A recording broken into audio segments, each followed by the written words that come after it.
PSC by प्रतीक सौरभ। तो चलिए देखेंगे डिजाइन आए of G2026 ओके। बाकी जो डाल दिया गया है तो बहुत सारे लोग परचेज करना पड़ रहा है, इसके लिए अलग से अमाउंट लग रहा है, तो आपको उसके परेशानी होगी, आप हमारे चैनल से आगे से भी हेल्प ले सकते हैं। अब से जो है हम एक साथ दो दो पार्ट कंप्लीट किया करेंगे ताकि ये चीजें थोड़ी जल्दी कंप्लीट हो जाया करे। क्लियर? अभी तक अगर आपने सब्सक्राइब नहीं किया चैनल, सब्सक्राइब कर ले, नोटिफिकेशन बेल जो है उस पर ऑल पे क्लिक करें ताकि जब भी यहाँ पे कुछ भी अपलोड हुआ करे आपके पास आ जाया करे। अदरवाइज अब यूट्यूब क्या कर रहा है कि इस चैनल को ज्यादा नहीं बढ़ने दे रहा है, क्योंकि नॉर्मल सा एक ट्रेंड होता है, एक बार कोई बढ़ गया तो बाकी को बढ़ाना है। तो जिन्हें पढ़ना है अब एग्जैक्टली वो उनने अपना नोटिफिकेशन ऑन किया हुआ है, उन तक वहां पर ये सारे वीडियोस पहुंच जा रहे हैं। ठीक है, और बाकी आप प्लेलिस्ट में जाके अपना बाकी कंप्लीट पढ़ सकते हैं प्रीवियस मंथ्स के। अब अगर हम पॉलिटी एंड गवर्नेंस की बात करें तो इसमें जो पहला आर्टिकल है ये आया है आपका डिलिमिटेशन कमीशन के रिगार्डिंग। अब ये डिलिमिटेशन कमीशन जो है ये न्यूज में क्यों है, क्योंकि देखिए जो साउदर्न स्टेट्स है उनने एक्सप्रेस किया भी अपना कंसर्न कि उनका कहना है कि सर बात ऐसी है कि हमारा जो है पॉपुलेशन जो है आबादी जो है वो कम है, क्योंकि हमने पहले से ही जो है कहीं ना कहीं एक इस पे कंट्रोल कर लिया था, जो पॉपुलेशन एक्सप्लोजन जो हो रहा था उस पे कंट्रोल कर लिया था। तो अब आपका कहना है कि भाई जहाँ पे पॉपुलेशन कम है तो वहां पे हम कम जो है सीट्स और राइट्स देंगे, और बाकी जहाँ ज्यादा है जैसे यूपी और ये वहां पे हम ज्यादा देंगे, तो इससे तो हमें नुकसान ही हो गया जो हमने पॉपुलेशन कंट्रोल किया और ये सब जो किया। तो उसी पे बात चल रही है डिलिमिटेशन कमीशन की कि and the finance commissions funding allocations are unfair. तो उसी के हिसाब से आप फंडिंग भी दे रहे हैं कि भाई यहाँ पे ज्यादा लोग हैं तो यहाँ ज्यादा फंडिंग, यहाँ कम है, तो जो हमने अच्छा काम किया उसके लिए तो आप कहीं ना कहीं पेनलाइज कर रहे हैं हमें। ओके, तो ये ऐसे जो साउदर्न स्टेट्स है उनका यहाँ पर ये कहना है। अब आपकी क्या सोच है इस पे, आप कमेंट सेक्शन में बता सकते हैं। हिस्ट्री ऑफ डिलिमिटेशन जो है इंडिया की, देखिए 42nd अमेंडमेंट एक्ट आया 1976, तब आया फिर 84th अमेंडमेंट एक्ट 2001 और 87th अमेंडमेंट एक्ट 2003। इसमें क्या किया गया, डिलिमिटेशन बेस जो है 2001 का रखा गया without altering seat allocation to each state in Lok Sabha. बस सीट्स में कोई चेंज नहीं आया। ठीक है, सीट्स में कोई चेंज नहीं आया। अब यहाँ पे कह दिया गया 84th एक्ट में कि भाई जब 2026 आएगा ना तब तक सारे सीट्स सेम रहेंगे।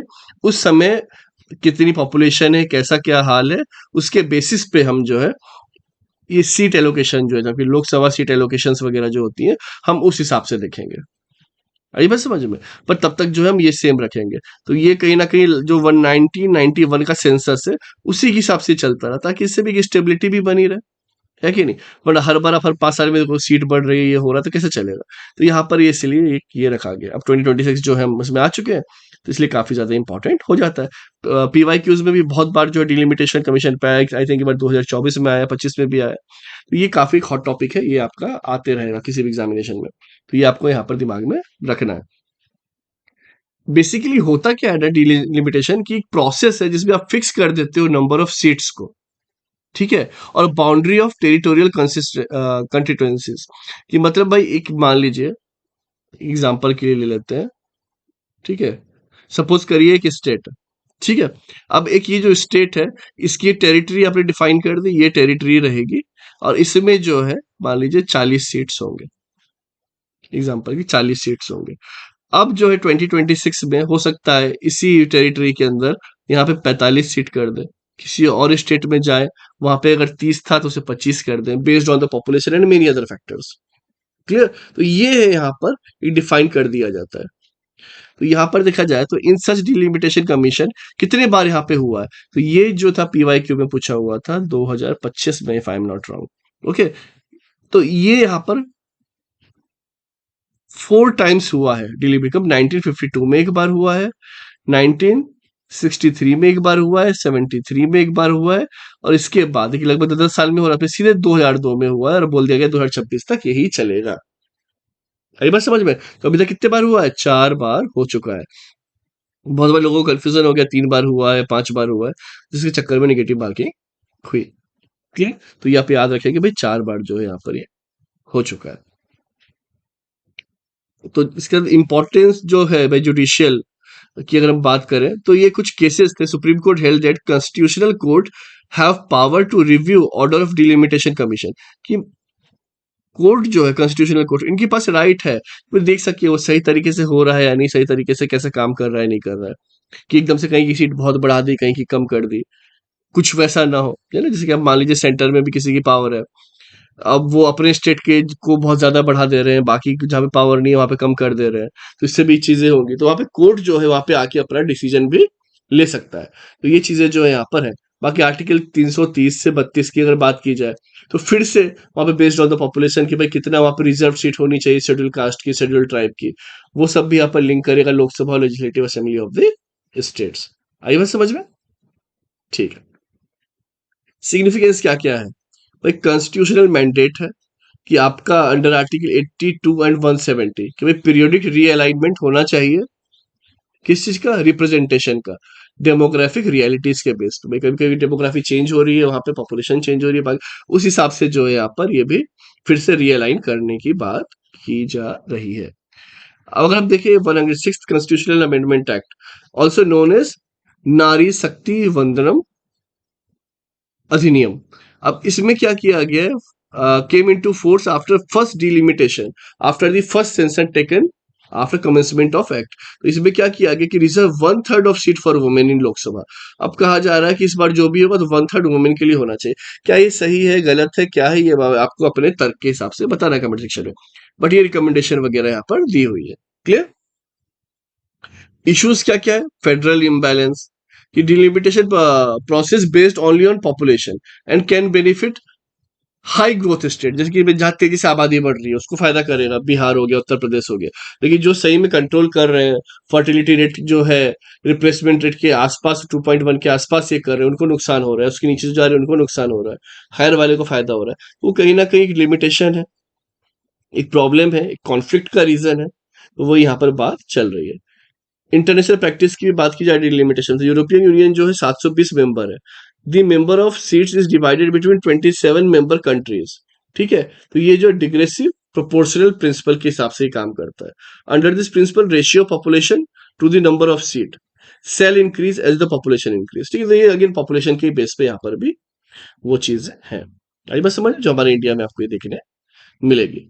अब इसमें सीट डिस्ट्रीब्यूशन जो टोटल फर्टिलिटी रेट के हिसाब से एडजस्ट किया गया है seat allocation. Ensure fair representation without penalising the state, मतलब भाई जहाँ पे अच्छे फर्टिलिटी रेट 2.1 के आसपास जो मेंटेन कर रहे हैं उनको हाईएस्ट वेटेज, जो 2.5673 के आसपास है उनको लो, जो 2.1 के भी नीचे चले गए उनको भी लो किया जाए, क्योंकि भाई अभी प्लेसमेंट से कम चले गए जो भी सही नहीं है, वो भी आइडियल नहीं है, तो उस हिसाब से उनको फायदे और नुकसान की यहाँ पर बात की गई है। ठीक है। अच्छा, जो मैंने कहा 2.1 जो रिप्लेसमेंट रेट है वो आइडल होता है। रिप्लेसमेंट रेट क्या? कमेंट सेक्शन में आप बताएं, गूगल में पढ़िए रिप्लेसमेंट रेट की, वहाँ पे आपको फर्टिलिटी रेट, रिप्लेसमेंट रेट, ये सब जो वर्ड्स है वहाँ पे आपको समझ में आएगा कि बेस्ड ऑन द पॉपुलेशन कितने बच्चे पैदा हो रहे हैं, कितना स्टेट में आइडियली कर रहे हैं। ठीक है, तो वो उससे यहाँ पर ये होता है। आप रिलीजन वाइज भी आप बता सकते हैं कि भाई कौन से रिलीजन में कितनी फर्टिलिटी रेट है। Clear? Prevention of corruption act 1988, तो इसकी अगर बात की जाए तो सेक्शन 17A इंसर्ट किया गया है by prevention of corruption act 2018, जिसमें मैंडेट किया गया है कि भाई prior sanction from government to launch an investigation against a public servant under that, कि अगर कोई पब्लिक सर्वेंट है उसके अगेंस्ट अगर कुछ इन्वेस्टिगेशन को लॉन्च करना है तो उसी के लिए 17A इंसर्ट किया गया करप्शन अमेंडमेंट एक्ट। क्लियर? ताकि गवर्नमेंट के जो यहाँ पर ये है पब्लिक सर्वेंट है, एम्प्लॉय, उन पे भी यहाँ पर जांच की जा सके। क्लियर? स्प्लिट वर्डिक्ट है भाई, कुछ का कहना है कि it seeks to protect only a class of public servant, सिर्फ इनके लिए ही किया जा रहा है। कुछ का कहना है कि भाई वैलिड है to the condition that the sanction must be decided by Lokpal और लोकायुक्त ऑफ द स्टेट। आपको अगर मान लीजिए पब्लिक सर्वेंट है, आईएएस आईपीएस, उन्होंने को डिसीजन लिया, उस पे कुछ इश्यू हो गया, हर चीज पे इन्वेस्टिगेशन बैठा देना, तो वो उस पे कहीं ना कहीं इम्यूनिटी देने की बात की जा रही है, तो उसी पे एक्ट वगैरह है भाई, सेक्शन 17(1) जो है यहाँ पर इंसर्ट किया गया है। अभी जो अब देखा जाएगा about prevention of corruption act 1988, it was enacted to prevent corruption in public offices. ठीक है, इसके लिए क्या गया था, defines public servant is any person in service or pay of government or local authority. जरूरी नहीं है पब्लिक सर्वेंट सिर्फ आईएएस आईपीएस भी, जो रेलवे में है बाकी जगह भी है, वो अगर गवर्नमेंट उसको उनको पेमेंट दे रही है तो पब्लिक सर्वेंट के अंडर में आएंगे। ठीक है, कोई भी फीस या गवर्नमेंट यहाँ पर अपने एंड से कर रही है for performance of any public duty, तो वो क्या किस में आएंगे, पब्लिक सर्वेंट में आएंगे। एनी जज including any person empowered by law to discharge whether by himself or as member of any other body of person any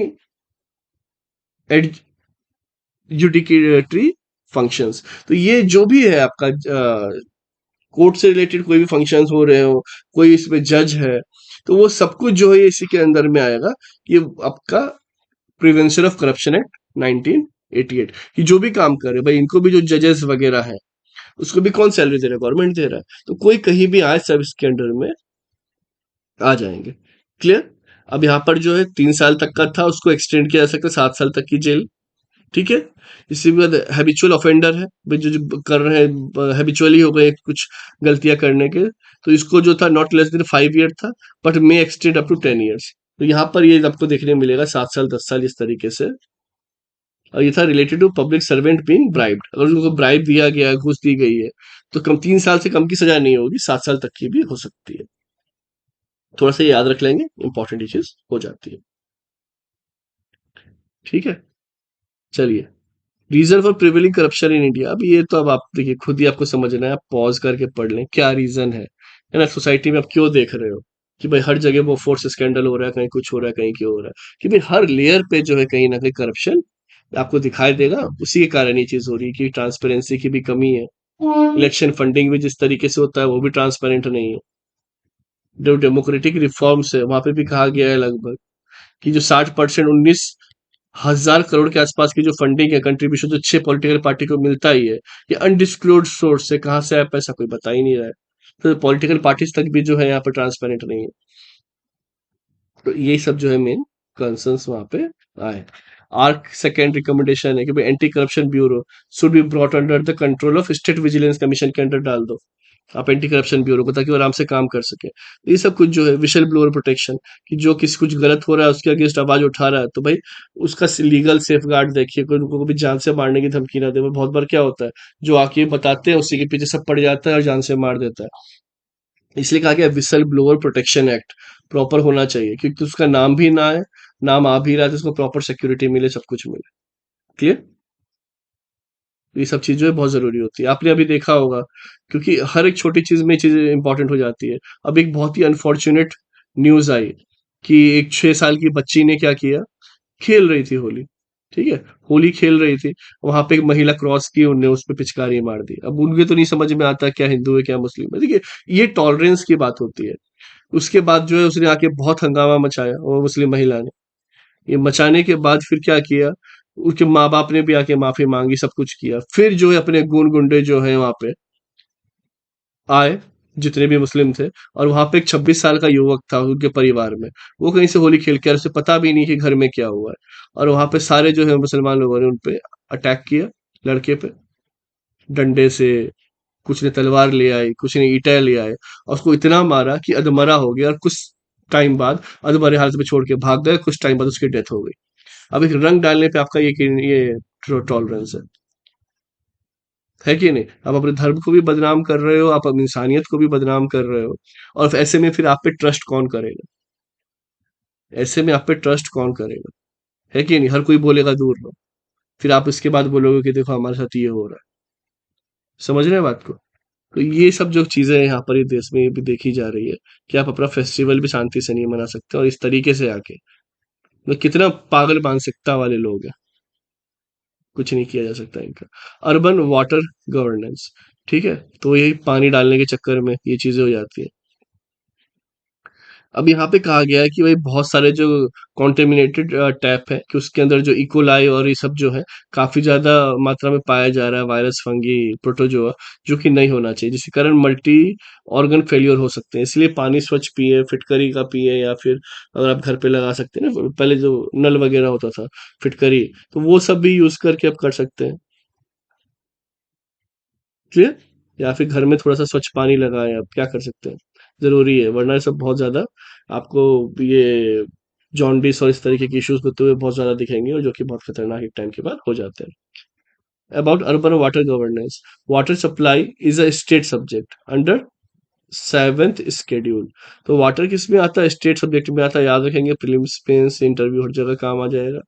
तो आपको समझ में आएगा कि दो जगह डिस्प्यूट अगर हो रहा है दो स्टेट के बीच में पानी पे, तो क्यों हो रहा है? क्यों? क्योंकि वो अभी स्टेट सब्जेक्ट में, सेंट्रल में होता है, सेंट्रल अपना देखते बैठती, तो स्टेट सब्जेक्ट में होता है। State government urban local bodies जो है ये रिस्पॉन्सिबल है, प्लान डिजाइन फंड एग्जीक्यूट सब कुछ करती है, ठीक है। स्टेट गवर्नमेंट है, लोकल बॉडीज ही यहाँ पर करती है। 74th कॉन्स्टिट्यूशनल अमेंडमेंट एक्ट जो है, जो कि मैंडेट करता है म्यूनिसिपैलिटीज को जो कि लैंड रेगुलेशन करे, जिसके कारण आपको water supply, sanitation, environmental protection सब कुछ हो सके। तो किसके अंदर आता है? 74th कॉन्स्टिट्यूशनल अमेंडमेंट एक्ट के अंदर में आता है।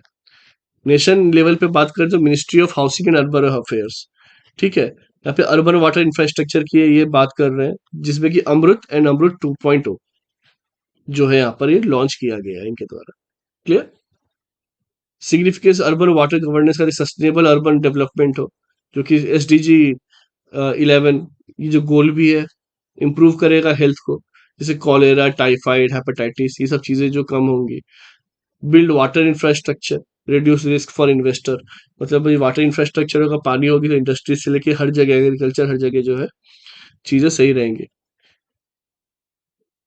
Right to water for life, obviously बात है, एज पर आर्टिकल 21 है ना, ये वैसे इंपॉर्टेंट काफी ज्यादा होता है। राइट टू लाइफ के लिए भाई पानी तो होना जरूरी है, शुद्ध हवा होना जरूरी है, so all this things. Water security से रिलायबल वाटर एक्सेस होगा फॉर ग्रोइंग अर्बन पॉपुलेशन, तो ये काफी इंपॉर्टेंट है, वरना वाटर स्कार्सिटी के कारण क्या है, काफी ज्यादा इश्यूज होने लगते हैं, ठीक है। डिमांड सप्लाई गैप पे रैपिड अर्बनाइजेशन हो रहा है, देखिए ना शहर की तरफ लोग तेजी से जो है भाग रहे हैं, तो ये सब कुछ कुछ कंसर्न्स हैं। क्लाइमेट रेजिलियंस है ना, क्लाइमेट भी जो है अभी इम्पैक्ट काफी ज्यादा डाल रहा है। फ्रेगमेंटेड इंस्टीट्यूशनल फ्रेमवर्क्स है, तो सब कुछ अगर साथ में काम करें, चीजें रहें, तो वो जो इश्यूज है वो नहीं होंगे। क्लियर? इनिशिएटिव जो है अलग लिया गया, जल जीवन मिशन, इसके बाद Atal mission for rejuvenation and urban transport, AMRUT 2.0, जिसमें कि एक्विफायर मैनेजमेंट प्लान वगैरह जो है लाया गया। जल शक्ति अभियान, national water policy, Namami Gange programme, तो सब कुछ जो है इसके अंदर में अर्बन वाटर रिसोर्स के अंडर में आता है, तो आप ये जो है याद रखेंगे, ठीक है। मेन फोकस क्या है कि भाई डिमांड और सप्लाई के बीच का जो गैप है उसको कम करना, खत्म करना। ये भाई इंस्टीट्यूशनल फ्रेमवर्क वगैरह होगी, भाई किस तरीके से काम होगा, कौन अकाउंटेबिलिटी लेगा, किस तरीके से इंटीग्रेटेड प्लानिंग होगी सारी जुरिडिक्शंस पे। ये जो चीजें, क्लाइमेट रेजिलिएंट सिस्टम होना चाहिए कि कभी अगर मान लीजिए बहुत ज्यादा फ्लड आ गया तो भी दिक्कत ना हो, सूखा पड़ गया तो भी ना हो, एक हमारे पास प्रॉपर ये क्लाइमेट रेजिलिएंट सिस्टम बना रहे कि इतना पानी जो है हमारे लिए जरूरी है, वो चीज वहां पर रहे, ठीक है। ड्रेनेज सिस्टम अच्छा हो, सब कुछ अच्छा। स्पोर्ट्स एडमिनिस्ट्रेशन की बात करें तो government constituted the task force on capacity building of sports administration, जो कि Khelo Bharat Niti 2025, and submitted its report to department of sports के पास, जो ये किया है। इसने एम किया है कि India's ambition to becoming top 10 sporting nation by 2036, अगले 10 साल में जो है टॉप 10 कंट्री में हम आ जाए और 2036 में हम ओलंपिक को होस्ट कर सके, ये सोच के साथ जो है यहाँ पर ये चल रहा है, तो काफी अच्छी बात है। याद रखेंगे टारगेट क्योंकि क्या है, इंपॉर्टेंट हो जाता है प्रीलिम्स और बाकी एग्जाम के पॉइंट ऑफ व्यू से, कि टॉप 10 में पहुंचने की बात, पोस्ट करने की बात 2036 तक की जा रही है, ठीक है। चलिए, ये इंपॉर्टेंट जो इस चीज में हो जाता है। बाद में नेशनल स्पोर्ट्स गवर्नेंस, इस सब अपने अपने में रूल्स ला रहे हैं, रेगुलेशंस ला रहे हैं, चेंजेस ला रहे हैं, ताकि वो जो टारगेट है वो मेट किया जा सके। आई बस समझ में? ठीक है। बाकी national sport board of India की बात की जा सके तो चेयरमैन और 2 अदर पर्सन होंगे। पर्पस होगा central authority granting board recognition national sports, ये सब भी जो है इस पे यहाँ पे इनका ध्यान दें। 3 साल के लिए रहेंगे और till the age of 65 whichever is earlier, इससे इतने ज्यादा भी बड़ा टेन्योर नहीं दिया गया। नेशनल स्पोर्ट बोर्ड में जो यहाँ पे लोग होंगे ये ऐसे होंगे, ठीक है। एक चेयरपर्सन और साथ में 2 अदर मेंबर्स। अगर हम न्यूज इन शॉर्ट्स पे देखें, देखिए 50th meeting of Pragati, pro active governance and timely implementation, ये जो है आपका लॉन्च किया गया है। Integrates accountability, transparency and timely decision making, किसी भी एडमिनिस्ट्रेटिव प्रोसेस में। बेसिकली एडमिनिस्ट्रेटिव प्रोसेस में सुधार के लिए जो है यहाँ पे ये मीटिंग यहाँ पे आई है। इसका जो है multipurpose and multi model platform है, offering comprehensive technology enabled governance mechanism spanning all tier of government. तो ऐसा नहीं है कि एक ही जगह की पंचायती पे है या म्यूनिसिपैलिटी पे, हर टीयर ऑफ गवर्नमेंट पे ये लागू होगा। आई बात समझ में? जो कि चेयर किया गया प्राइम मिनिस्टर के द्वारा, directly engaged with state and central ministries. काफी इंपॉर्टेंट रहता है क्योंकि भाई सीधे प्राइम मिनिस्टर इसे हेड कर रहा है। प्रगति जो है fast track critical infrastructure project facing bottleneck है, कि भाई फास्ट ट्रैक हो जाए, जो भी बॉटलनेक बीच में अटका फंसा हुआ है उस पर क्लियरेंस जल्दी मिल जाए। Improving outcomes of flagship welfare scheme, showcasing सब ऑप्टिमल परफॉर्मेंस, जो थोड़ा सा सब ऑप्टिमल परफॉर्मेंस दे रहा है उसे और इम्प्रूव करने के लिए। Resolving citizen grievances across sector, कोई भी सेक्टर में अगर सिटीजन को कोई ग्रेवियंस है, कोई प्रॉब्लम है, इशू है, उसे रिजॉल्व करने की यहाँ पर बात की जा रही है। क्लियर? ठीक है। अब सेंसस 2027 की अगर बात की जाए तो ये कंडक्ट किया जाएगा बिटवीन अप्रैल एंड सितंबर 2026 में across all states and union territories. तो सेंसस 2027 की अगर हम बात करें तो India first digital census enumerates will primarily use mobile app for data collection, पहले इस पे यूज करेंगे। ठीक है। ये conducted by registrar general at census commissioner ministry of home affairs के द्वारा किया गया। ये वैसे तो हर 10 साल पे होता है, लेट हुआ है इस बार। ठीक है, कोविड आ गए, बाकी भी इश्यूज थे, और इसको डिजिटलाइज करने के चक्कर में यहाँ पर डिले आपको देखने मिलेगा। लीगल फ्रेमवर्क, अपकमिंग सेंसस की बात की जाए तो 2027 16 census in the country and 8th after independence. तो इंडिपेंडेंस के बाद ये 8वां है, वैसे 16वां है। Historical milestone, first synchronous census, ठीक है, 1881 में हुआ था, WC प्रोडेंट जी के द्वारा। ठीक है, इज्जत क्यों दे दीजिए भाई, जो कुछ अच्छा काम करे। ऑपरेशन ऑपरेशन यार देख रहे हैं क्या चल रहा है नहीं चल रहा है, तो थोड़ी सी इज्जत दे देनी चाहिए, बाकी तो सबने गाली खाने का काम किया ही हुआ है। रोमियो जूलियट जो है क्लॉज इन पॉस्को एक्ट। अब जो पॉस्को एक्ट है इसमें क्या है, introducing Romeo Juliet clause to exempt genuine consensual adolescent relationship. ठीक है, where age difference between the parties is minimal from harsh application of POCSO. जैसे मान लीजिए कि एज में ज्यादा डिफरेंस नहीं है, रोमियो जूलियट प्यार में थे, छोटे, समझ नहीं आ रहा क्या कर लिया उनने, तो ऐसे में हार्श पॉस्को एक्ट के थ्रू जो है ये चीज ना करें, मतलब डिसीजन ना ले। ठीक है, ignoring consensual nature of relationship can lead to wrongful imprisonment, कि भाई कॉन्सेंचुअल है कि दोनों ने भाई मिलने के बाद ही सेक्सुअल रिलेशनशिप हुआ है, तो वो अगर ना मानते हो, वो सीधे ले लेकिन नहीं फोर्सफुली हुआ, there is a difference, isn't it? तो इसलिए यहाँ पे रोमियो जूलियट क्लॉज लाया पॉस्को के अंदर। ठीक है, आई बात समझ में? POCSO act 2012, children protection framework, ये जो है from consensual assault, harassment and pornography, ये जो है यहाँ पर इसका पर्पस है भाई यहाँ पे बचाना। Gender neutral, respective of gender of child और ऑफेंडर, तो यहाँ पे जेंडर न्यूट्रल है, ऐसा नहीं है कि लड़की के साथ ही हो, लड़के के साथ भी हो रहा हो, तो ये इसलिए ये भी इंपॉर्टेंट हो जाता है कि भाई जेंडर न्यूट्रल है। स्पेशल कोर्ट जो है speedy in camera trial with in 1 year, child friendly जो प्रोसीजर होना चाहिए, कंपनसेशन और रिहेबिलिटेशन। ठीक है, ताकि उन पे जो मेंटल ट्रॉमा वगैरह भी कम से कम पड़े। Land stack and glossary of revenue term, ये जो है launched under digital India land reform modernisation programme, DILRMP।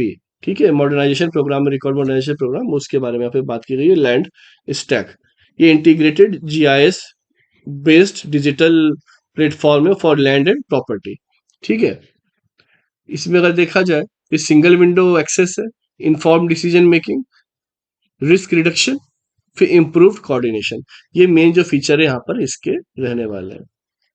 फिर ये पंखुड़ी पोर्टल, पंखुड़ी पोर्टल जो है ministry of women and child development के द्वारा लाया गया है Pankhudi portal. It is integrated corporate social responsibility. तो ये इंटीग्रेटेड कॉर्पोरेट सोशल रिस्पॉन्सिबिलिटी है and partnership facilitation single window digital platform है। इसमें क्या करेंगे ना कि इट ब्रिंग्स टुगेदर इंडिविजुअल रहे, चाहे नॉन रेसिडेंशियल इंडियन रहे, नॉन गवर्नमेंटल ऑर्गेनाइजेशन रहे, कॉर्पोरेट रहे, गवर्नमेंट एजेंसी रहे, कोई भी रहे, ओके। ये करेगा, स्ट्रीमलाइन करेगा, यूनिफाई करेगा वॉलेंट्री एंड इंस्टीट्यूशनल कंट्रीब्यूशन, जो अपने मन से कर रहे हैं कंट्रीब्यूट, की thematic area including nutrition, health, early childhood care and education. इस सब चीज पे जो भी अपना कंट्रीब्यूशन कर रहे हैं वो किस पे आएगा, आपका पंखुड़ी पोर्टल पे। क्लियर। अगला देखेंगे, election commission of India launched ECI net, ठीक है, on democracy of election management 2026। It's beta version was successfully piloted in 2025 Bihar assembly election में इसका यूज हुआ भी है। ये क्या है, इंटीग्रेटेड डिजिटल इकोसिस्टम है, enabling and and management of electoral processes through a single unified platform. एक सिंगल यूनिफाइड प्लेटफॉर्म के थ्रू जो ये सारी चीजें यहाँ पर हो जाएगी। ग्लोबल स्केल की बात की जाए, वर्ल्ड्स लार्जेस्ट सर्विस प्लेटफॉर्म है, जो कि वोटर रजिस्ट्रेशन पे वर्क करेगा, इलेक्टोरल सर्च पे वर्क करेगा, track your application, know your candidate, grievance redressal, ये हर एक चीज पे जो है यहाँ पर ये काम करने वाला है, ठीक है। इसके बाद हम देखेंगे इंटरनेशनल रिलेशनशिप, जिसमें पहला आर्टिकल किसकी बात कर रहा है, रिस्पॉन्सिबल नेशनल इंडेक्स। तो जो रिस्पॉन्सिबल नेशन इंडेक्स है ना, ये न्यू दिल्ली में लॉन्च किया गया था by the world intellectual foundation, WIF। Important हो जाता है क्योंकि न्यू दिल्ली में लॉन्च किया है, किसने किया है, वर्ल्ड इंटेलेक्चुअल फाउंडेशन, WIF। याद रखेंगे, काफी इंपॉर्टेंट है from the examination point of view. अब इसका एग्जैक्टली एक्चुअली कोर फिलॉसफी क्या है कि हर बार हम पढ़ते हैं न्यूज में, देखते हैं इंटरनेशनल रिलेशनशिप में या नॉर्मल न्यूज में भी, कि एक ग्लोबल जो डिस्कोर्स है पावर का, कि भाई ग्लोबल पावर है, अमेरिका ग्लोबल पावर है, मुझे मसल्स पावर दिखाने की बात करते हैं, वहां से शिफ्ट करना रिस्पॉन्सिबिलिटी पे। और ये कहना है इसका फिलॉसफी कि जो नेशन जो स्ट्रांग है, पावरफुल है, वो कैसे रिस्पॉन्सिबली अपना काम कर रहा है टुवर्ड्स पीपल, लोगों के भलाई के लिए, प्लेनेट के लिए, इंटरनेशनल कम्युनिटी के लिए, ठीक है। तो ये यहाँ पर इसकी कोर फिलॉसफी, ऐसा नहीं कि बस हो गया बस पावर है, मसल्स पावर दिखा रहे हो, कैसे कर रहे हो, नहीं कर रहे हो, लोगों के लिए क्या कर रहे हो, प्लेनेट के लिए क्या कर रहे हो, इंटरनेशनल कम्युनिटी के लिए क्या कर रहे हो, लाइक दैट। वरना चाइना भाई मसल्स पावर दिखा रहा है, पीपुल ना डेमोक्रेसी है ना कुछ है, ठीक है। तो ये बहुत सारी चीजें जो है यहाँ पर देखी जा रही है। ये लगभग जो है 154 कंट्रीज को इवेल्युएट कर रहा है, जिसमें आपको टॉप परफॉर्मर जो है सिंगापुर, स्विट्जरलैंड, बेसिकली जो टॉप 10 में यूरोपियन यूनियंस वगैरह ये सब ज्यादा दिखेंगे। भारत का भी रैंक इसमें काफी अच्छा है, 16th है। रीजन क्या है कि भारत जो है ना, यहाँ पर आपका हेल्थ केयर एक्सेसिबिलिटी में आप भी देखते हैं कि गवर्नमेंट हॉस्पिटल्स है हमारे पास, प्राइवेट है। इसके बाद जो है आप यहाँ पर ये देख सकते हैं आयुष्मान भारत और ये सब जो स्कीम्स लाई है, तो क्या पीपल सेंट्रिक है कि हर कोई यहाँ पे अपना ट्रीटमेंट करा सके। सोशल इक्विटी प्रोग्राम्स है, इन्वायरमेंटल इनिशिएटिव्स है, जैसे इंटरनेशनल सोलर अलायंस, जो इसका हेडक्वार्टर कहाँ पर है बता कमेंट सेक्शन में। And people centric governance model, तो ये जो भी गवर्नेंस मॉडल है वो भी पीपल सेंट्रिक है, इसीलिए ये जो आपको रैंक जो है यहाँ पे काफी अच्छी भारत की दिखाई देगी। वही हम यूएसए की बात करें, जिसके पास इतना ज्यादा मसल पावर है, पैसा है, उसकी रैंक क्या है, 66। भारत क्या है, 16th पोजीशन पर। चाइना की क्या है, 68। तो इससे आपको समझ में आ रहा है कि हम कितना अच्छा यहाँ पे परफॉर्म कर रहे हैं, जो एक्चुअली एज अ नेशन होना चाहिए, है ना। हम अगर बात करते हैं वासुदेव कुटुंबकम, तो ये सोच, सब कुछ एक परिवार की तरह लेके चलना, साथ में इन्वायरमेंट के बारे में सोचना, हर चीज करना, तो वो यहाँ पर काफी ज्यादा इंपॉर्टेंस रखता है। सिग्निफिकेंस ऑफ द ये इंडेक्स क्या है, alternative to western centric indices. भाई वेस्टर्न का अपना पर्सपेक्टिव है, हमारा क्या है, हम धर्म की बात करते हैं, हम राम राज्य की बात करते हैं, तो वो जो है हम अपना एथिकल उस वे में है, इसीलिए ये रीजन है कि भाई हमारा जो रैंक है 16th है। आई बात समझ में, इसलिए काफी इंपॉर्टेंट हो जाता है। बाकी लिमिटेशन जो है एग्जिस्टिंग फ्रेमवर्क, जो भी फ्रेमवर्क है, उसमें इशू क्या है ना कि वो इग्नोर कर देता है आपका इकोलॉजिकल डिस्ट्रक्शन, सोशल इनइक्वालिटी और बाकी सब, कॉस्ट ऑफ ग्रोथ। ये सिर्फ जीडीपी पे फोकस करते हैं। जैसे चाहे यूएसए हो, आप देखिएगा चाइना, बट वहां पे क्या है, सोशल इनइक्वालिटीज अलग ही तरीके की है। अब आज के टाइम में आज आप सबको ना ज्यादा समझ में आ रहा होगा, चाहे आप कोरियन सीरीज देखें या चाइनीज सीरीज देखें, वही एक बिलियनियर है, एक गरीब है, इसी तरीके की ज्यादा जो आपको वहां पे ये दिखेंगे। बट इंडिया में इस तरीके से बहुत रेयर आपको चाहे सीरियल्स हो या फिर ये सब मिले। तो कहीं ना कहीं ये जो चीज होती है, चाहे मूवीज हो चाहे ये हो, वो वहां पे किस तरीके से मेंटेलिटी है वो बताती है। तो अब ये सब जो चीजें आपको थोड़ा सा आसान होगा समझने में, वरना देख के लगता है कि सर वहां तो सब बढ़िया है, ऐसा है। बट एक्चुअल इश्यूज क्या है, क्यों इनका रैंक इतना ज्यादा पीछे है, तो इसका बेसिक रीजन जो है अभी हमने डिस्कस कर लिया है। Hard power indices, global fire power. अभी आप देख रहे हैं कि क्या हो रहा है ईरान में, या फिर पूरे जो बाकी कंट्रीज है, किस तरीके से रशिया बीच में आ जाता है, यूएसए आ जाता है, चाइना आ जाता है, बट इंडिया क्या है यहाँ पे शांति की बात कर रहा होता है हर बार। वो पीपल सेंट्रिक है कि नहीं?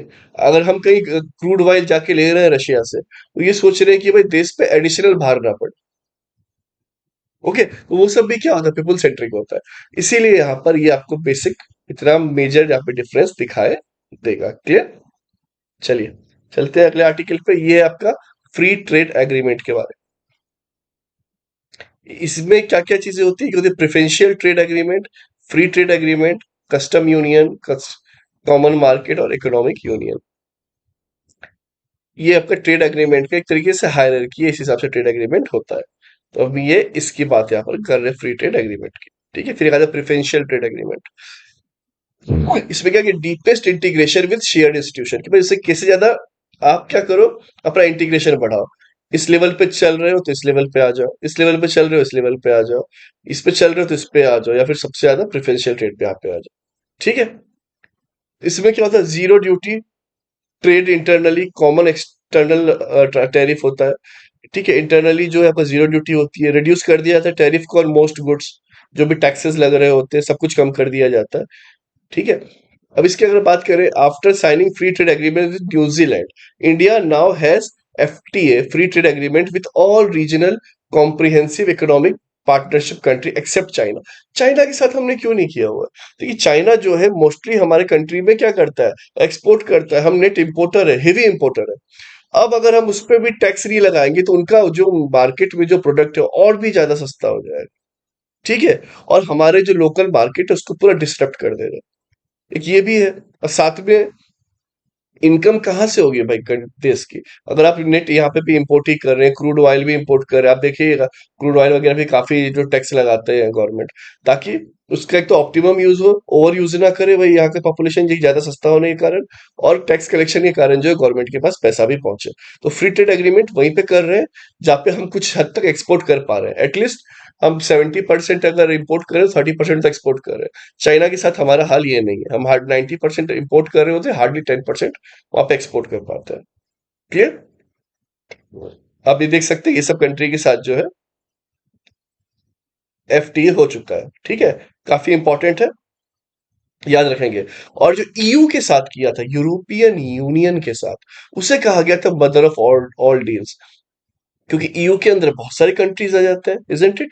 तो अब यहाँ पे आपने किया था यूके के साथ, यहाँ क्या न्यूजीलैंड, ओमान, ऑस्ट्रेलिया की कंट्री आ रही है, ईयू के साथ कर लिया तो आपने मेजर जितने भी वहाँ पे ईयू के कंट्रीज है वो वहाँ पे डील को क्रैक कर लिया। That's why mother of all deals EU के साथ कहा जाता है European union free trade agreement, जो कि अभी जनवरी 2026 में साइन हुआ, इसलिए काफी इंपॉर्टेंट हो जाता है इस साल के प्रीलिम्स और नेक्स्ट ईयर के लिए भी। It covers nearly 99% of India's export value to the bloc, जो हम ईयू को भेजते हैं लगभग 99% एक्सपोर्ट। ठीक है, and open across the Indian traditional medicine, Ayush practitioners जो है, हमारा आयुर्वेदा है, ठीक है, यूनानी है, बाकी भी जो होम्योपैथी है, सब कुछ जो है यहाँ पर, इसके लिए भी ट्रेडिशनल मेडिसिन के लिए भी ये रूट ओपन हुआ है फ्री ट्रेड एग्रीमेंट। ये वहां के भी जो लोग हैं, देखिए यहाँ पे राज करके तो गए थे, साथ में उन्हें भी पता है कि यहाँ पे आयुर्वेद की क्या ताकत है, क्या चीज है। ठीक है, कितने हर्ब्स कितने अच्छे होते हैं, तो उन्होंने ये सब भी जो है फ्री ट्रेड एग्रीमेंट के तहत कहा है कि नहीं भाई भारत एक्सपोर्ट करे तो यहाँ पर हम टैक्स वैक्स नहीं लेंगे, हम हमारे यहाँ पर प्रॉपर कंज्यूम करेंगे। आई बात समझ में? India EU deal is expected to remove duties on over 99 India's export value. ठीक है। सिमिलरली ओमान पैक्ट भी जो है वो भी ड्यूटी फ्री कर देता है लगभग 98% चीजों को। तो ये 99 में कुछ जो हो गए है ना, अपवाद थोड़े बहुत रहते हैं कि ये चीज पे गवर्नमेंट की नजर होती है, तो वो हल्का फुल्का, अदरवाइज लगभग आप देखेंगे 100% ही जो है फ्री ट्रेड एग्रीमेंट पर यहाँ पर सिग्नेचर हो चुके हैं। ये क्या करते हैं, boost to labour intensive sector. अब मान लीजिए कि कपड़ों की इंडस्ट्रीज थी, लेदर की, जेम्स की, ज्वेलरी की, फुटवेयर, चप्पल वगैरह जो रहते हैं, जूते वगैरह, तो वो भी अब एक्सपोर्ट पे अब क्या होगा, टैक्स फ्री है, ड्यूटी फ्री है, तो सस्ता हो जाएगा, ज्यादा सस्ता होगा तो ज्यादा एक्सपोर्ट होगा। तो इस पे क्या होगा कि ज्यादा से ज्यादा आपको रोजगार मिलेगा, क्योंकि यहाँ पे लेबर इंटेंसिव है, काफी ज्यादा लेबर लगते हैं टेक्सटाइल, जेम्स, ज्वेलरी, फुटवेयर सब इंडस्ट्रीज में। तो इसके कारण क्या होगा, काफी ज्यादा आपको रोजगार मिलेगा, बूस्ट होगा लेबर इंटेंसिव सेक्टर। आई बात समझ में? क्लियर? सर्विस मोबिलिटी की बात की जाए तो Oman deal allows for long term stay of Indian professionals. तो अब जो इंडियन प्रोफेशनल्स है लॉन्ग टर्म के लिए रह सकते हैं 100% एफडीआई इन की सर्विस सेक्टर्स। तो 100% एफडीआई जो है की सर्विस सेक्टर्स में कर दिया गया है। बाकी अभी जो फॉरेन डायरेक्ट इन्वेस्टमेंट है, जो भी इंपॉर्टेंट सेक्टर्स है, सीधे ओमान और जो भी कंट्री जहाँ पे आपका फ्री ट्रेड एग्रीमेंट है, वो यहाँ पे आके क्या कर सकते हैं, इन्वेस्टमेंट कर सकते हैं। फॉरेन ट्रेड जो आपका एफडीआई है, ठीक है, फॉरेन डायरेक्ट इन्वेस्टमेंट में। EU deals aid Indian traditional medicine. तो इससे क्या होगा, जो हमारे प्रैक्टिशनर्स है, अब भले भारत में उतना वैल्यू ना रहे, अगर यहाँ पे मान लीजिए आयुर्वेदिक डॉक्टर है ये, अब अगर ये ईयू में जाते हैं, यूरोपियन यूनियन में, तो वहां पे उनकी वैल्यू काफी ज्यादा बढ़ जाएगी। ठीक है, उनका जो है एक स्टैंडर्ड, जो एक सैलरी, सब कुछ वहां पर काफी बेटर होगा। तो उसके बारे में भी बात यहाँ पर की जा रही है। इन्वेस्टमेंट इनफ्लो की बात की जाए तो इंडिया यूके पैक्ट जो है, उसने टारगेट किया है लगभग 100 बिलियन का बायलेटरल ट्रेड हो। मतलब मानिए कि 55 बिलियन डॉलर भारत एक्सपोर्ट कर रहा है, 45 जो है इंपोर्ट हो रहा है। 45 55 कितना हो गया, 100 बिलियन डॉलर। तो ये बायलेटरल ट्रेड होता है। अच्छा, अभी करेंटली कौन कौन सी कंट्री है जिससे भारत का बायलेटरल ट्रेड 100 बिलियन डॉलर से ज्यादा है, कमेंट सेक्शन में बताइएगा आपसे। क्लियर? वर्ल्ड ट्रेड ऑर्गेनाइजेशन का डिक्लाइन की बात की गई है, क्योंकि यहाँ पे trade negotiation platform for developing countries जो है उतना नहीं हो पाता, क्योंकि जो वेस्टर्न नेशन है जैसे यूएसए हो गया, बाकी वो अपना ही प्रेशर चलाते रहता है। ठीक है, तो इसके कारण कहीं ना कहीं एक, अब देखिएगा आगे, हो सकता है आने वाले टाइम में एक अलग ही ऑर्गेनाइजेशन निकल के आए। अब की कंसर्न क्या है, रेजिंग ट्रेड डेफिसिट, वही भारत का वही है, हम एक्सपोर्ट कम कर पा रहे हैं, इंपोर्ट कम कर रहे हैं, सॉरी एक्सपोर्ट कम कर रहे हैं और इंपोर्ट ज्यादा कर रहे हैं। तो जो इसके कारण क्या हो रहा है, हमारा ट्रेड डेफिसिट जो है वो बढ़ते जा रहा है। और ये लगभग लगभग हर देश के साथ कहानी है। जैसे यूएसए, बांग्लादेश, दो तीन नेपाल, दो तीन देश अगर हम छोड़ दें, तो बाकी जगह से जो है हम बेसिकली इंपोर्ट ही ज्यादा कर रहे हैं। क्लियर? तो एक ये कंसर्न है। लो यूटिलाइजेशन रेट है, जो FTA by Indian exporter is low, जो कि 5 से 25% है, due to complex compliance rule and lack of awareness. अब आपने बता दिया, मैंने आपको पढ़ा दिया, फिर भी कितना समझ में आ गया कि कैसे आप बिजनेस कर पाओगे, कैसे क्या करोगे, कैसे क्या एक्सपोर्ट करोगे, क्या फायदा होगा? नहीं, तो कहीं ना कहीं कंप्लायंस इश्यूज, रूल्स रेगुलेशन जो है, गवर्नमेंट अभी भी उस लेवल पे क्लियर नहीं कर पा रही है। जो एक्सपोर्टर्स है उसको उतने अच्छे से जो है नॉलेज ट्रांसफर जो हम बोलते हैं वो नहीं कर पा रही, जिसके कारण वो बेनिफिट ले पाए। इसलिए लो यूटिलाइजेशन है।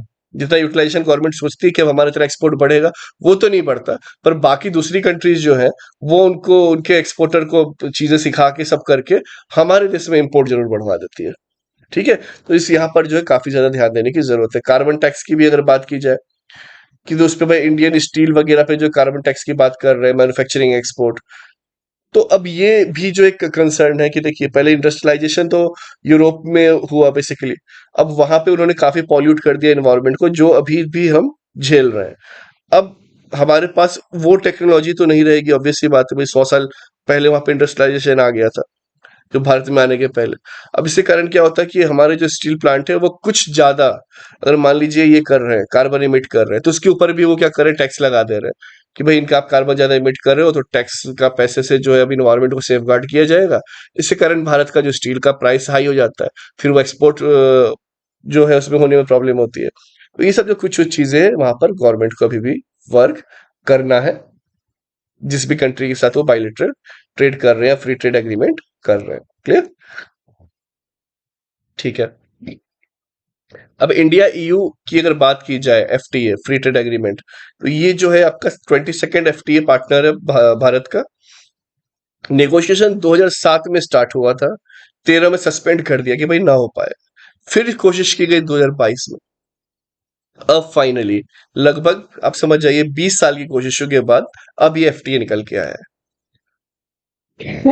क्लियर? इसलिए काफी ज्यादा इंपॉर्टेंट हो जाता है कि कब से नेगोशिएशन चल रहा था, क्या चल रहा था, ये हल्का सा आप यहाँ पर दिमाग में रखेंगे।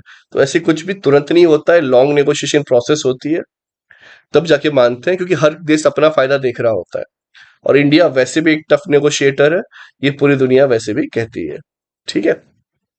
यूरोपियन यूनियन में ये देख लीजिए, ये कंट्रीज है आपकी, स्वीडन है, फिनलैंड है, इस्टोनिया है, लैटविया है, लिथुआनिया है, पोलैंड है, जर्मनी है, बेल्जियम है, फ्रांस है।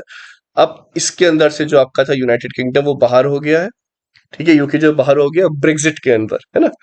ये पहले इसका पार्ट था, अब नहीं है। फिर देखिए बुल्गारिया, ग्रीस, इटली, स्पेन, पुर्तगाल, आयरलैंड, सिप्रस, ये सारी कंट्रीज जो इसके अंदर में आती है। तो हल्का सा आप ये मैप भी दिमाग में रखेंगे। इंडिया और ईयू जो है फोर्थ है, सेकंड लार्जेस्ट इकोनॉमी है। भारत फोर्थ है और ये सेकंड लार्जेस्ट इकोनॉमी जो है, अगर सब पूरा एक ईयू को क्लब कर दिया जाए तो सेकंड लार्जेस्ट बन जाती है। ठीक है? Comparing 25% of global GDP, 1/3 of global trade, और लगभग लगभग 2 बिलियन लोग हैं। भारत में 1.4 हो गए, 60 करोड़ के आसपास ये सारे ईयू को जोड़ जाड़ के होते हैं। ठीक है, आई बात समझ में? तो ये यहाँ पर हमारा ये हो गया। की फीचर क्या क्या है? 70% जो है आपका, देखिए ये हम बात करें, India gain preferential access to European market, लगभग 97% of tariff lines and covering 99.5% of trade volume. तो सब कुछ यहाँ पे मोटा माटी जो है कवर अप है। ठीक है? इमीडिएट ड्यूटी एलिमिनेशन की भी बात की गई है, जहाँ पे ड्यूटी वगैरह टैक्स वगैरह लग रहे थे, for important labour intensive market, textile, leather, footwear. Bharat भी चाहता है जहां पे ज्यादा से ज्यादा लोग कंज्यूम हो रहे हो, वहां पे कम से कम ये इस तरीके के एफटीए हो, ताकि हमारे पास ज्यादा से ज्यादा हमारा एक्सपोर्ट बढ़े, तो लोकल प्लेयर्स जो है फिर ज्यादा से ज्यादा मैन्युफैक्चरिंग करे, उसके लिए ज्यादा से ज्यादा लोगों को जॉब दे। ठीक है?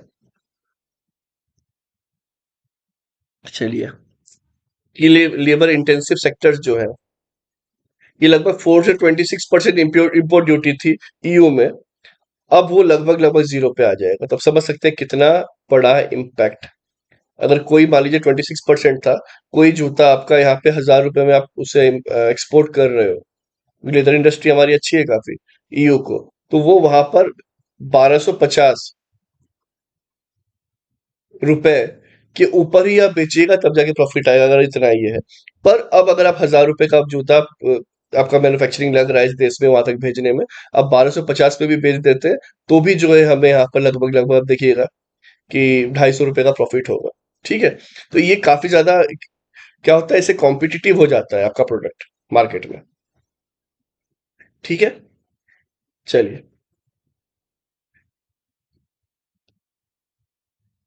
सिग्निफिकेंस की बात की जाए, इंडियाज का एक्सपोर्ट बूम होगा। शेयर्ड ग्लोबल कंसर्न्स जो है उस पर हम बात कर पाएंगे कि भाई चाइना बहुत ज्यादा परेशान कर रहा होता है, ये तो मिलजुल के हम आपस में चीजें देखें। डाइवर्सिफिकेशन, कि अब सिर्फ ऐसा नहीं कि कुछ ही देश में हम एक्सपोर्ट कर रहे हैं, बाकी ईयू आगे तो इतने बड़े पैमाने पे हम एक्सपोर्ट कर पाएंगे। Deeper integration into global value chain, yes आपने देखा है वैसे भी, जब से कोविड आया है उसके बाद से इंटीग्रेशन ग्लोबल वैल्यू चेन के बारे में काफी बढ़ गया है, कि हम कहीं से भी, ऐसा नहीं है कि अगर चाइना ने एक्सपोर्ट करना बंद कर दिया ड्यू टू सम इशू, तो हम बाकी एकदम से ठप पड़ जाए चीजें, वो ना हो। तो अलग अलग जगह से जो है अपना इंपोर्ट एक्सपोर्ट बढ़ा है। जैसे आप देखिए अभी ईरान में क्या हुआ है, पूरा वॉर चल रहा है। ठीक है? अब इसके कारण अगर मान लीजिए यहाँ से आपका कुवैत हो गया, बाकी जो कंट्रीज, अरब कंट्रीज, वो एक्सपोर्ट नहीं कर पा रही है उतना ऑयल, तो हम तो परेशान हो जाएंगे, हम तो नेट इंपोर्टिंग कंट्री है। तो अब हमने कम से कम एक रास्ता निकाल के रखा है कि हम रशिया से लेके आ जाएंगे। ओके, रशिया से लेके आ जाएंगे। अब जो ट्रम्प है वो तो अपना अननेसेसरी बयान देते रहते हैं, भारत तो पहले भी ले रहा है रशिया से। ठीक है? ऑयल, उन्हें भारत ने ना सैंक्शन का सोचा ना कुछ सोचा। तो पता ही है जब इन्हें ट्रम्प को कि ये तो लेंगे ही लेंगे, तो बस झूठ मूठ का दे देते कि अगले आप 30 दिन तक इनसे ले सकते हो। ये चीज जो है इंटरनेशनल डिप्लोमेसी भी आप सबको समझने की जरूरत है। वो ऐसा क्यों बोल रहे हैं? क्योंकि वहां से उनका जो वोट बैंक है वो खुश रहे कि देखो हमने उनको अलाउ किया। सच्चाई है कि इंडिया तो ऑलरेडी कर रहा है कि नहीं? अगर आप मान लो यहाँ पर दिन में 16 घंटे पढ़ रहे हो, एग्जाम्पल आप डेली 16-16 घंटे पढ़ रहे हो और कोई आके आपको बोलता है कि नहीं आपको जो है 12 घंटे पढ़ना चाहिए, तो अब भले वो अपना नाम ले रहा है कि मैंने उसको 12 घंटे बोला था इसलिए ये पढ़ रहा है, बट आप तो ऑलरेडी पढ़ रहे हो। तो ये जो सिनेरियोज होते हैं ना, ये समझने वाली बात होती है। ठीक है, क्लियर? चलिए, तो बस यही सब जो है इस ट्रेड एग्रीमेंट में फायदा एंड ऑल इस पे बात की गई है। बाकी जो ये क्या है रिलेटेड न्यूज की बात की जाए तो EU council and EU commissions, ये है आपका president of European union council and European union commission were chief guest at India 77 Republic day. तो ये भी चीफ गेस्ट की तरह आए थे। देखिए इसी साल ये चीज जो एफटीए हुआ है, फ्री ट्रेड एग्रीमेंट, ये भी इनका भी यहाँ पर आना, तो एक होता है कि रिलेशन बिल्डअप यहाँ पर हो रहा है। ईयू जो है लगभग आपका 1958 के आसपास जो है बन गया, जो कि प्रमोट करता है भाई जनरल इंटरेस्ट ऑफ ईयू, कि जो यूरोपियन यूनियन के लिए जो अच्छा है, बेहतर है, उसके जनरल इंटरेस्ट में बात करता है। कितनी बड़ी बात है। फिर वर्ल्ड वॉर 1 था, 2 था, ये सब कंट्री एक दूसरे के अगेंस्ट थी, आज एक ही अम्ब्रेला के अंदर है, यूरोपियन यूनियन के, है कि नहीं? तो ये भी समझ चुके हैं कि जब जितनी शांति रहेगी उतनी समृद्धि होगी, उतना ही ग्रोथ होगा। ठीक है, USA strikes on Venezuela, Venezuela पे देखिए स्ट्राइक किया, ये आपको अभी की न्यूज। अगले महीने पढ़िएगा ईरान का, पढ़िएगा कि इजराइल और ये मिलके कर रहे हैं। ठीक है, तो अब इसकी भी अब अपनी एक कहानी है, आप कहिएगा तो उस पर भी प्रॉपर एक वीडियो बना दिया जाएगा कि क्यों यहाँ पर ये इस तरीके से ईरान और ये सब हो रहा है, कि भाई अरब कंट्रीज में ही आप देख रहे हो कि दुबई में ईरान ये एयर स्ट्राइक कर रहा है, बाकी जगह कर रहा है, तो भाई ऐसा क्या है? अगर समझना चाहेंगे तो आप बताइएगा, उसके लिए भी एक वीडियो ले आएंगे। ठीक है, तो यूएन ह्यूमन राइट जो ऑफिस है rejected the US justification that the raid was necessary to combat human right abuses. Trump कुछ भी सनाप सनाप बोल देते हैं कि भाई हमने उनको मारा क्योंकि उनका ह्यूमन राइट बचाना था। समझ रहे? तो ये तो बकवास सी बात होती है। तो वही चीज यहाँ पर ये है कि स्ट्राइक जो किया वेनेजुएला में, उन्होंने ये तर्क दिया है, तो यहाँ पे ह्यूमन राइट ऑफिस ने कहा कि भाई ये रिजेक्ट करते हैं, ये कोई बात नहीं हो गई। ठीक है,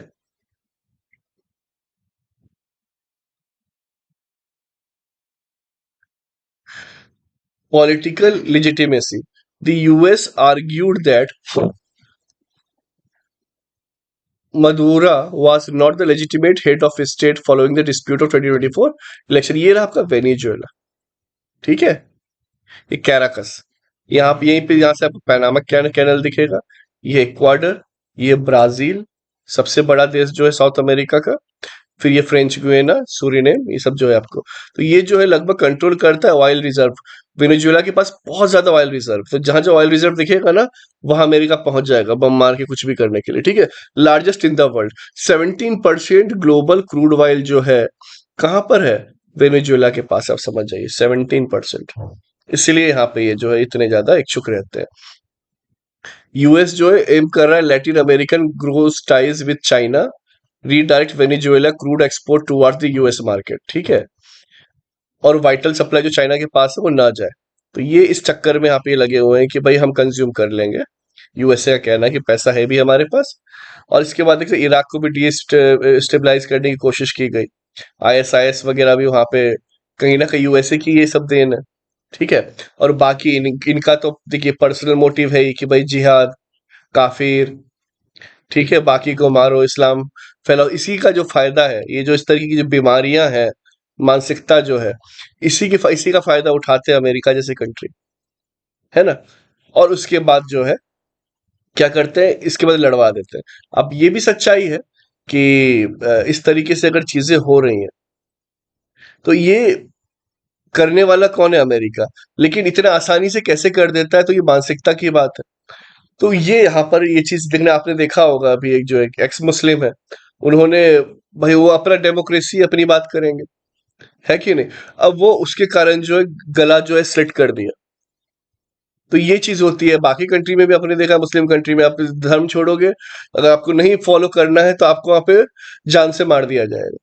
ये चीज चलती है। तो इस पे अगर आप बोलो कि भाई हमारी इतनी आबादी है, तो एक्चुअल आबादी कितनी है वो तो वक्त आने पे पता चलेगा, कि जब चीजें जो हैं ये हट जाए। ठीक है, जबरदस्ती की जो चीजें हैं वो हट जाए, जबरदस्ती का जो फोर्स किया जाता है वो हट जाए, उसके बाद जो पॉपुलेशन होगी वो एक्चुअल पॉपुलेशन होगी। है कि नहीं? क्योंकि हिंदू धर्म में भी जो है काफी चीजें हुई कि भाई अब जब जो है एससी एसटी को इंटीग्रेट किया गया है काफी अच्छे तरीके से, उनको वहां पर ये किया गया है कि नहीं आप जो है आप सब भी इम्पोर्टेंट है, जो हुई गलती हुई भाई वेद में वो सब चीजें नहीं थी, लेटर वैदिक पीरियड में जो वहां पर कोई भी होता है बोलते हैं ना कि एक दूसरे को दबाने का जो चीज चलती है वो गलत हुआ, अब आप सबके हम सब साथ हैं, ठीक है। तो वो चीज आई, उस कारण जो है कुछ क्रिश्चियन मिशनरीज जो है देश में, उनने फायदा उठाया, वहां पे उन्होंने कन्वर्ट किया, तो ये बट यहाँ पे फ्रीली वो चीज होने दी गई। इसके बाद जो पॉपुलेशन है आप बोल सकते हैं कि जो भी 80-100 करोड़ जो है यहाँ पे हिंदू की पॉपुलेशन है, पर अगर बाकी कंट्रीज में अगर ये चीज ना अलाउ हो और आपको रिजेक्ट कर दिया जाए तो उसे समझ नहीं आता है, और उससे अंदर क्या है ना भूचाल मच जाता है, जो अभी ईरान के साथ हुआ। वहां के लोग नहीं चाह रहे थे इस तरीके से जीना जबरदस्ती का, ठीक है। तो और वहां की महिलाओं सबके साथ जो अत्याचार हो रहा था वो अब जो अफगानिस्तान में देख रहे हैं, तो ये सब जो चीजें काफी ज्यादा ये कर रही थी। अब आप ही ने देख लिया जो पर्शियन जो कल्चर था वो कल्चर पूरा खत्म कर दिया गया था जबरदस्ती। अब जबरदस्ती कुछ खत्म नहीं कर सकते, एक टाइम तक आप रोकिएगा उसके बाद जो आप डिसइंटीग्रेट होना चालू हो जाइएगा। तो वही फेज में जो है अभी आपको चीजें दिखाई दे रही है, ठीक है। US claim on the Greenland. अब यूएस जो है भाई अब हर जगह जाके क्लेम करना शुरू कर देता है, यूनाइटेड स्टेट। ये भी पहले रशिया का पार्ट था, पता है, इलास्का अलास्का जो इन्हें दे दिया था यार, कितना बड़ा है तो रख लो तुम, क्योंकि तुम्हारे साथ ही जुड़ा हुआ है, ठीक है। तो इस पे यूनाइटेड स्टेट लेके बैठे, अब क्या है तो कनाडा के पास। ओके, तो ये ग्रीनलैंड वगैरह जो है, stating that US and NATO has developed a framework for future agreement, ठीक है। तो यहाँ पे यूएस क्लेम कर रहा है ग्रीनलैंड को।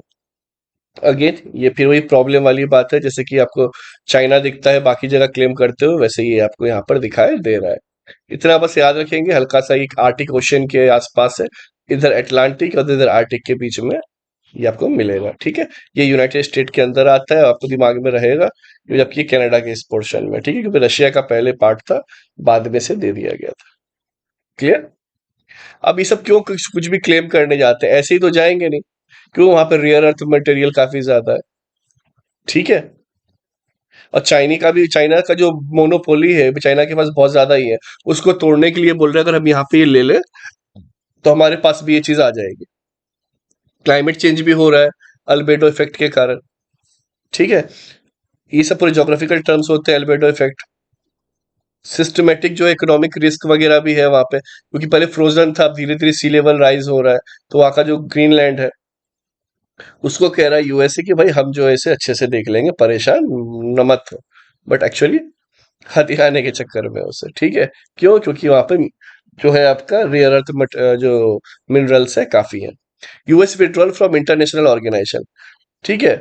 अब यूएस जो प्रेसिडेंट है उन्हें साइन किया प्रेसिडेंशियल मेमोरेंडम कि हम इतने 35 नॉन यूएन ऑर्गेनाइजेशन से और 31 यूएन एंटिटीज से पीछा छुड़वाएंगे, मतलब हम वहां पे अब फंडिंग नहीं करेंगे, अपना पैसा जो है यहाँ फंड नहीं करेंगे। आई बात समझ में? तो जिसके कारण भी जो है काफी इश्यूज क्रिएट होते हुए दिख रहे हैं, क्योंकि administration argues that US spend billions on poorly run mismanaged bureaucracy with litter. इनको मौका कैसे मिल गया देखिए, सबसे ज्यादा जो गुस्सा आया कि हम इतना डब्ल्यूएचओ से लेके सबको इतना बिलियंस में पैसा देते हैं, ठीक है। लेकिन जब कोविड-19 जब आया तो उनने क्या किया, डब्ल्यूएचओ ने इम्पार्शियल हो गए, चाइना की तरफ हो गए, और उनने इतना जो ये बीमारी फैलाई पूरी दुनिया को नहीं बताया गया। इसी कारण जो है काफी ज्यादा यूएसए चिढ़ गया और बोला अब हम कहीं नहीं रहेंगे, अब हर जगह से एग्जिट ले लें। तो इसके कारण देखिए यूएनएफसीसीसी, इसमें ये 22% का बजट शॉर्टफॉल आ गया, क्योंकि इतना जो पैसा यूएसए दिया करता था 22% यहाँ का, ठीक है। तो अब ये कह रहे थे कि पैसा हम दे रहे हैं, हमको प्रॉफिट ही नहीं हो रहा है इसका, और बाकी जगह इसका मिसयूज हो रहा है, तो हम पैसा देना बंद कर देंगे। तो एक कम से कोविड वाला सिनेरियो जो है आप हल्का सा दिमाग में रखेंगे। China belt and road initiative is position to occupy centre stage in global renewable energy market, ठीक है। अब अगर यूएस इकोनॉमी जो है यहाँ से हट जाएगा तो चाइना का फिर बच्चों बढ़ जाएगा, वो बोलेगा हाँ हम लगाएंगे पैसा। आई बात समझ में? तो ये चीज जो है गवर्नमेंट को यूएसए को रहना चाहिए था बैलेंस करने के लिए, और प्रेशर डालना चाहिए था हम थोड़ा और पैसा देंगे लेकिन चाइना की तरफ आपको नहीं झुकना है।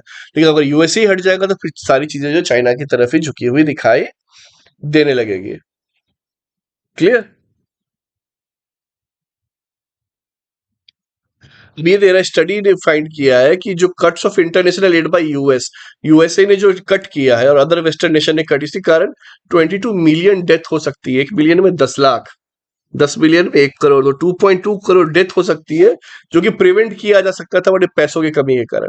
आज आप वैक्सीन लगाने जाए तो भारत की सरकार जो है सारे हेपेटाइटिस से लेके सारे गवर्नमेंट इसमें फ्री में वैक्सीन लगाती है। ठीक है, तो हमारी गवर्नमेंट तो इस पे काम कर ही रही है, लेकिन बाकी जो गरीब देश है, जो अफ्रीकन और बहुत सारे इधर है, तो वो वहां पर ये फंड पे ही निर्भर रहते हैं। तो अगर ये चीज नहीं होने के कारण क्या है, इतनी ज्यादा डेथ वहां पे हो सकती है। समझ रहे हैं? तो ये सब जो चीज है काफी कंसर्निंग है। तो ये हम लिख सकते हैं कि भाई अगर वो हट रहा है तो क्यों हटा, और इसके हटने से क्या इम्पैक्ट पड़ेगा, तो इतने सारे जो डेथ वगैरह जो है हो सकते हैं। तो ये सब आप नोट डाउन रखा करें अपने नोट्स में, तभी जाके जो है काफी आपके काम आएगा। Board of peace for Gaza, ठीक है, कि जो गाजा पट्टी है वहां पे बोर्ड ऑफ पीस की बात की गई है कि is a core element for US 20 point Gaza peace plan. तो यूएस का 20 पॉइंट प्लान है कि भाई ऐसे रहो वैसे रहो, ये करो वो करो। बाकी यूएसए करता क्या है वो भी सबको पता है ना। पॉइंट देता कुछ है और करता कुछ और ही है। अगर आप चाहें इसके बारे में हल्का सा तो देख सकते हैं, बट क्योंकि अब यहाँ पे अगेन युद्ध हो गया है इतने भयंकर तरीके से, इसराइल से लेके सब कुछ जो है यहाँ पर आ गया है, तो ये पीस प्लान अब कोई काम का है नहीं। ठीक है, आई बात समझ में?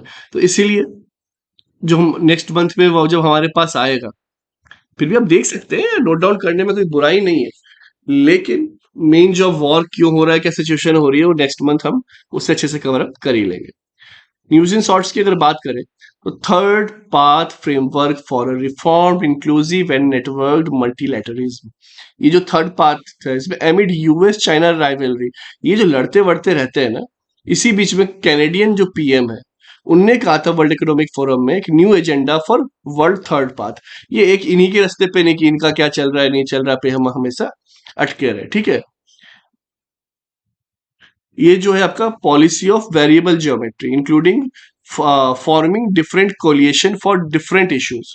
ठीक है, G7 बनाया आपने, क्वाड फॉर्मेशन किया, ये किया, ये सब कुछ जो है करते रहे। This third path framework is relevant for other middle power including India. तो इंडिया के लिए भी जो है काफी ज्यादा ये इंपॉर्टेंस रखता है, ताकि वो अपनी वैल्यू जो है वहां पे रख सके, वरना ये सब आपस में लड़ते रहते हैं, जिसका जो है खामियाजा हर जगह आप देख रहे हैं भुगतना हर किसी को पड़ता है। मिडिल पावर जो है, great power are often defined as countries with a permanent seat, UNSC, इसको ग्रेट पावर कहते थे भाई, चाइना फ्रांस ये। मिडिल पावर जो है, that do not dominate the international system but possesses significant diplomatic and economic technological narratives, जिनके पास होता है वो मिडिल पावर है, जिसमें हम आ गए, भारत आ गया, कनाडा आ गया, Australia, Japan, south Korea, Indonesia, Brazil, several you states. ठीक है, तो ये ग्रेट पावर में है, बाकी जो है मिडिल पावर। तो मिडिल पावर्स कंट्रीज के लिए सब जो है थर्ड जो इसकी बात की जा रही है, थर्ड पार्ट की काफी ज्यादा एक इंपॉर्टेंस रखता है। क्लियर? ठीक है,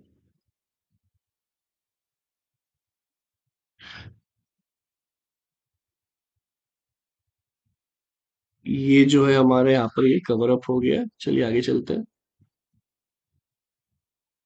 अब लॉन्ग टर्म की अगर बात की जाए, इसके ऊपर क्या है, ये देखिए, ग्लोबल रिस्क रिपोर्ट जो है 2026, focus on geo economical confrontation, इस पे यहाँ पर ये कर रहा है in current and immediate term and the short to medium term after 2028 और 2026 की यहाँ पर ये बेसिकली बात कर रहा है। जो है आपका स्टेट बेस्ड आर्म्ड कॉन्फ्लिक्ट जो हो रहे हैं, एक्सट्रीम वेदर इवेंट्स हो रहे हैं, राइजिंग सोसाइटल पोलराइजेशन जो हो रहा है, ये सब की यहाँ पर बात की जा रही है। और लॉन्ग टर्म जो 2036 के आसपास तक की बात की जा रही है, एक्सट्रीम वेदर इवेंट्स जो होंगे, बायोडाइवर्सिटी लॉस, इकोसिस्टम कोलैप्स जो हो सकता है।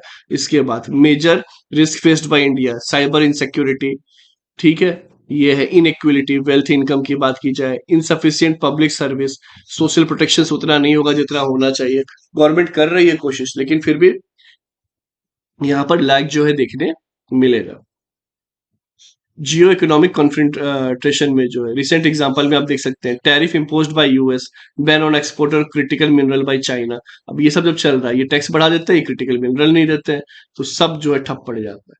ठीक है, आई बस समझ में? तो ये सब है जियो इकोनॉमिक कन्फ्रंटेशन, कि भाई जब कन्फ्रंट होते हैं ना इकोनॉमिक वे में कि जो बड़ा जो है कि यहाँ पे ये आ जाए, तो एक तरह से जब बुल फाइटिंग हो रही हो दो सांड के बीच में, तो आसपास वाले जो होते हैं वो भी भाग लेते हैं, कहीं इधर उधर गए तो भाई हम हमारी भी जो है बैंड बजा देनी है इनने। इनका तो जो जाएगा जाएगा, बाकी को भी ले डूबेगा। तो वही चीज है। अब PACS silica, India has joined the Pax Silica initiative, becoming a signatory of Pax Silica Declaration। ये India US AI opportunity partnership है, ठीक है। यूएस लेड इनिशिएटिव है ताकि एक secure resilient innovation driven technology system बना सके। Semi conductor and AI infrastructure, critical mineral and energy output भी इसके अंदर ध्यान दिया जाएगा। Advance manufacturing and high and hardware, compute and data logistic, ये सब जो चीजें यहाँ पर ऑब्जेक्टिव क्या रिड्यूस करे कोएसिव डिपेंडेंसीज, डिपेंडेंसीज को कम करने की बात की गई है। मेंबर और कौन कौन है? जापान है, साउथ कोरिया है, सिंगापुर है, यूनाइटेड किंगडम है और इसराइल है, ठीक है। अगला आर्टिकल किस चीज की बात कर रहा है? वो कर रहा है Spain join the Indo Pacific ocean initiative. तो ये जो है यहाँ पर इनिशिएटिव किसने, स्पेन ने ज्वाइन किया, जो कि non treaty based voluntary agreement है for a free and open Indo Pacific region. Clear? ये जो लॉन्च किया गया था इंडिया के द्वारा ईस्ट एशिया समिट में, जो कि कहाँ पे उस समय हुआ था? बैंकॉक थाईलैंड में हुआ था। तो भाई इंडो पैसिफिक की अगर बात की जाएगी तो भारत का तो होना ही होना है ना, इंडियन ओशन जब रहेगा तो भारत का तो होना ही होना है, क्योंकि ये तो है ही हमसे इर्द गिर्द घिरा हुआ। क्या है, हम इससे घिरे हुए जो कहें। तो ये जो चीजें यहाँ पर, it builds upon the security and growth for all region, ठीक है, सागर इनिशिएटिव कि भाई सबके पास हो। 7 पिलर क्या क्या है भाई? इकोलॉजी, मैरिटाइम इकोलॉजी की बात की गई है, जो पानी से रिलेटेड जो भी इकोलॉजी है उसको सस्टेन रखना है, सिक्योरिटी भी जो है रखनी है, कैपेसिटी बिल्डिंग करनी है, डिजास्टर रिस्क रिडक्शन करना है, रिसोर्स शेयरिंग करनी है, तो सब कुछ जो है यहाँ पर ये इसके बारे में दिया हुआ है। काउंटर करना है चाइना के एसर्टिवनेस को। चाइना जो है भले इधर तो परेशान कर ही रहा होता है, कोशिश करता है कि इधर घुस के भी यहाँ पे परेशान किया जा सके, जैसे हम्बनटोटा एयरपोर्ट, ये सब जो खरीद लेना, ठीक है, चाइना के द्वारा, ताकि वो अपना यहाँ पे जो ये चीज चला पाए। सी पोर्ट वगैरह जो है खरीदा हुआ है हम्बनटोटा, जो कि चाइना का, साउथ चाइना में, सॉरी साउथ श्रीलंका में। तो एक हम्बनटोटा जो करके आप करिएगा कि भाई कैसे हथियाया है चाइना, उसके बारे में सब कुछ आपको इन्फॉर्मेशन मिल जाएगी। लगभग 99 साल के लीज पे ले लिया है उसे। Visit of president of UAE to India, तो ये जो है यहाँ पर यहाँ से आए हैं, ठीक है, ये यहाँ से भारत आए। Agree to double bilateral trade to लगभग 200 बिलियन बाई 2032। यूएसए के साथ हम 100 बिलियन सोच रहे हैं, यहाँ पे 200 बिलियन, तो समझ सकते हैं भाई यूएई कितना इंपॉर्टेंट है हमारे लिए, ठीक है। Bharat mart, visual trade corridor, Bharat Africa Setu, हर चीज को जहाँ पे प्रमोट करने की बात की जा रही है। क्लियर? तो ये काफी इंपॉर्टेंट कंट्री है हमारे लिए। AI tech collaboration for super computing cluster under AI India mission, ठीक है, एआई इंडिया मिशन के तहत इस पे भी कोलेबोरेशन की बात की जा रही है। $200 बिलियन, याद रखेंगे, काफी एक एम्बिशियस टारगेट है। ये जो है 2022 में which had boost bilateral trade nearly $100 billion, 24-25 के आसपास जो है $100 बिलियन हो चुका है, $200 बिलियन की बात की जा रही है। UAE constantly India third largest trading partner है and second largest export destination है। तो इंपॉर्टेंट हो जाता है कि नहीं हो जाता? यस, यूएसए के बाद सबसे ज्यादा कहाँ कर रहे हैं एक्सपोर्ट? यहीं पे ही कर रहे हैं, इसलिए काफी ज्यादा ये इंपॉर्टेंट है। India and Germany sign agreement, भाई क्या क्या किया agreement sign? 25 years of strategic partnership हो चुकी है, 75 साल जो है हमारे डिप्लोमेटिक रिलेशन को हो चुके हैं। डिफेंस एंड सिक्योरिटी में ज्वाइंट डिक्लेरेशन किया है ताकि डेवलप कर सके इंडस्ट्रियल कॉर्पोरेशन रोड मैप, जिसमें कि आपका टेक्नोलॉजी पार्टनरशिप हो, को डेवलपमेंट हो, साथ में मिलकर डेवलपमेंट करे चीजों का, एंड को production of defence platforms. Okay, trade economy की बात की जाए तो सप्लाई चेन रेजिलियंस की भी बात की गई है, अगेन जो डिसरप्शन हुआ है वो चीज ना हो। फिर फोकस किया जाएगा सेमी कंडक्टर, क्रिटिकल मिनरल्स, ये सब चीजों पे। ओके, क्रिटिकल मिनरल्स कौन कौन से होते हैं और वो क्या क्या चीज बनाने में हमें काम आते हैं, जैसे सोलर पैनल हो गया वैसे उसमें आते हैं, तो और कहाँ कहाँ आते हैं वो सब जो है आप कमेंट सेक्शन में बताइए, तो आपको समझ में आए क्रिटिकल मिनरल। वैसे आपको बहुत बार प्रीवियसली में बता चुके हैं इन डेप्थ, लेकिन रिवीजन के लिए काफी जरूरी होता है, इस तरीके से आप रिवाइज करते हैं।